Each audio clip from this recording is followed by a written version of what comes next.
สวัสดีครับชื่อตัวนะครับเพิ่งจบเศรษฐศาสตร์จากมหาวิทยาลัยวอริกที่อังกฤษนะครับผมเป็นคนนอนกรนมีคนเคยให้ฉายาผมนะครับว่าอายุน้อย100 เดซิเบล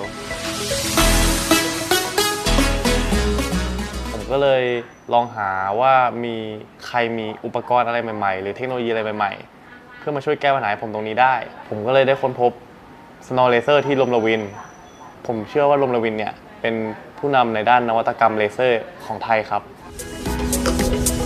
ก็หลังจากที่ทำไปครั้งที่แล้วนะครับก็รู้สึกได้ว่ามันเห็นผลดีมากก็ทุกคนบอกว่าเสียงกลเบาลงอาการกลน้อยลงแฮปปี้มากแล้วก็ความยาวในการกลนต่อคืนเนี่ยลดลงอย่างเห็นได้ชัดนะครับวันนี้คุณหมอก็ได้มานัด follow up นะครับเพื่อมาทำ treatment ครั้งที่ 2